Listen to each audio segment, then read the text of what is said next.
사랑하는 새나 친구들 반갑습니다. 묵상을 통해 하나님의 진리를 깨닫고 진리 안에 힘을 얻는 시간이 되게 축복합니다. 여러분과 함께 말씀을 나눌 최성기 목사입니다. 제가 어렸을 때 어머니를 통해 들은 신앙관 중에 동의할 수 없는 한 가지가 있었는데요. 그것이 어떤 표현이냐면 신앙은 정으로 하는 게 아니다. 제가 딱 여러분 나이 때 이 이야기 들었었는데 사실 이해할 수 없었어요. 동의도 될 수 없었고요. 교회는 사랑의 공동체고 함께 신앙생활을 하는 건데 정으로 하는 게 아니라니. 그런데 점점 그 말이 이해되더라고요. 그래서 요즘 저는 그것을 뭐라고 표현하느냐. 신앙은 정으로 하는 게 아니라 기준이다. 이런 말을 사용하는데요. 오늘 본문 말씀을 기준을 가진 사람이 어떤 일을 할 수 있는지를 우리 가운데 잘 보여주고 있습니다. 어떤 기준으로 어떤 일들을 했을까요? 말씀을 통해 함께 살펴보겠습니다. 오늘의 주제는 말씀대로 다 없애입니다. 오늘의 말씀은 열왕기하 23장 10절에서 20절입니다. 요시야는 흰놈의 아들 골짜기에 있는 도벳을 부정하게 해 그 어떤 사람도 몰렉을 위해 자기 아들이나 딸을 불 속으로 지나가게 하지 못하도록 했습니다. 또 여호와의 성전 입구 곧 나단멜렉이라는 이름을 가진 관리의 방 근처 뜰에는 유다 왕들이 태양에 바친 말들이 있었는데 그는 그것들을 없애버렸고 태양의 전차들도 불태워버렸습니다. 또 유다 왕들이 아하스의 다락방 지붕에 세운 제단들과 므낫세가 여호와의 성전 안팎의 두 뜰에 만든 제단들을 허물고 그곳에서 그것을 빻아 그 가루를 기드론 시내에 버렸습니다. 또한 왕은 예루살렘 앞 곧 멸망의 산 오른쪽에 있던 산당들을 부정하게 했습니다. 그 산당들은 이스라엘 왕 솔로몬이 전에 시돈 사람들의 가증스러운 신 아스타롯과 모압 사람들의 역겨운 신 그모스와 암몬 사람들의 가증스러운 신 밀곰을 위해 지었던 것입니다. 요시야는 돌로 만든 우상들을 깨부수고 아세라 목상들을 찍어버렸으며 죽은 사람들의 뼈로 그곳을 채웠습니다. 베델에 있는 제단과 느밧의 아들 여로보암이 만들어 이스라엘을 죄짓게 한 산당도 헐어버렸습니다. 그는 그 산당을 불태우고 빻아서 가루로 만들었고 아세라 목상도 불태웠습니다. 요시야가 돌아서서 보니 산 위에 무덤들이 있었습니다. 그는 사람을 보내 무덤에서 죽은 사람들의 뼈를 가져다 제단 위에서 불태우고 제단을 부정하게 했습니다. 그래서 이 일에 대해 하나님의 사람이 전한 여호와의 말씀대로 됐습니다. 왕이 물었습니다. 내가 보고 있는 저 비석이 무엇이냐?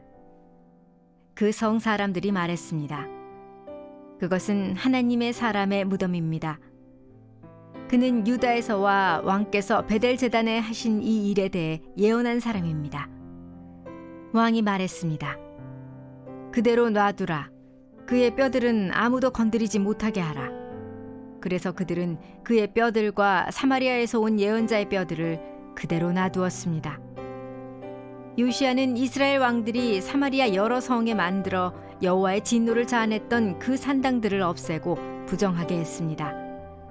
그가 베델에서 했던 그대로 했습니다.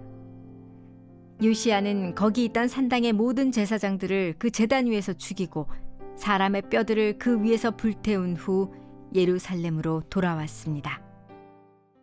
우리는 계속해서 요시야 왕이 유다를 개혁하는 모습을 살펴보고 있습니다. 요시야 왕이 백성들을 한 곳으로 모았고요.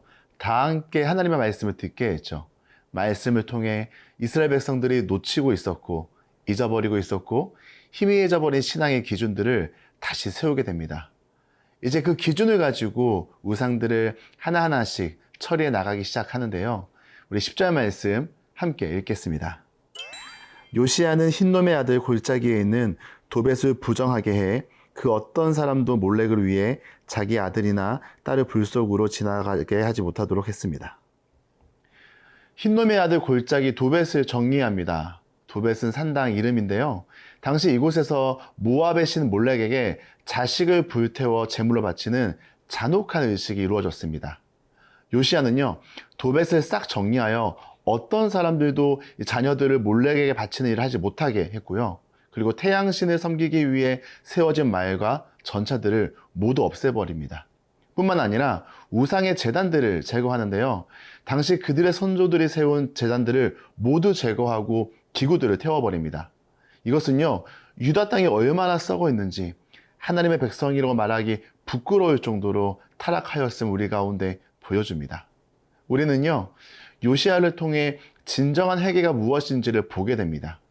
회개는 죄를 회개하고 고백하는 것으로 끝나는 것이 아니라 우리 안에 자리 잡은 죄의 모습에서 돌이킬 뿐만 아니라 죄의 유혹을 불러일으키는 환경 또한 제거하는 것을 보여줍니다. 요시야는요, 적당히 하지 않았습니다. 하나님의 관점에서, 하나님의 기준으로 철저하게 무너뜨릴 것을 무너뜨리고 세울 것을 세워나가는 모습을 우리 가운데 보여주는데요. 사랑하는 새나 친구들, 요시야 왕은 말로만 회개한 것이 아니라 행동으로 보여주었습니다. 하나님께 드릴 회개와 헌신이 말로만 끝나지 않고 행동으로 나타날 것을 우리 가운데 도전하고 있죠. 이 요시야 왕이 우상 숭배를 철저하게 제거했던 것처럼 우리도 하나님을 멀리하게 만드는 모든 것들을 내 안에서 제거해야 합니다. 내 마음과 내 주변을 돌아보면서 정리할 것은 과감하게 정리하고요. 세울 것은 바로 세우는 우리 새나 친구들이 되길 축복합니다.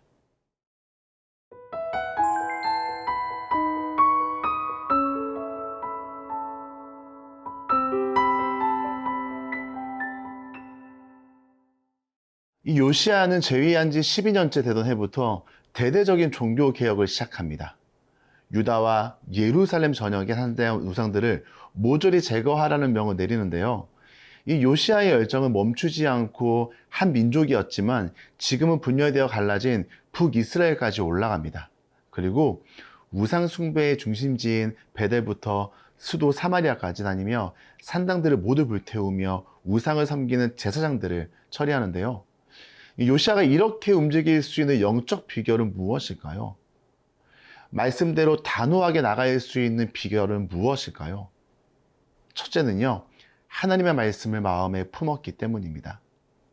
두 번째는요, 말씀을 함께 듣고 함께 마음에 품은 믿음의 동역자들이 함께 있었기에 가능한 일이었습니다.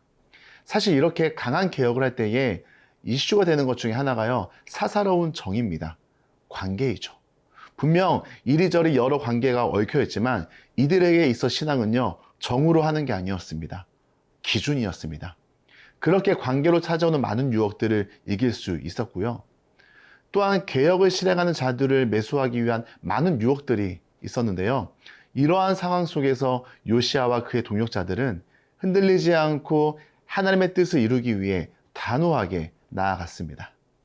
사랑하는 새나 친구들, 우리는요, 하나님에게 관심을 두지 않고 죄악이 만연한 수많은 유혹이 있는 시대를 살아가고 있습니다.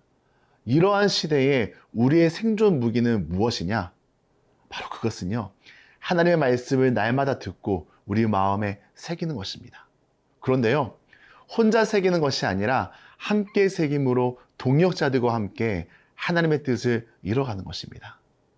혹시 새나를 혼자만 하고 있다면 이번 기회에 내 친구들 아니면 다른 동역자들과 함께 묵상을 해보면 어떨까요? 이것을 통하여서 요시야의 놀라운 계획처럼 여러분을 통해 함께하는 믿음의 동역자를 통해 여러분의 속한 공동체 안에 선한 영향력을 흘려보내는 우리 새나 친구들이 되길 축복합니다. 하나님 아버지, 날마다 묵상하는 삶을 통해 하나님의 말씀을 듣고 마음에 새기길 원합니다. 수많은 유혹 속에서 흔들리지 않고 하나님의 기준을 따라 살아가며 특별히 믿음의 동역자와 함께 하나님의 뜻을 이루어 가도록 성령님 인도해 주세요. 감사드리며 예수님의 이름으로 기도드립니다. 아멘.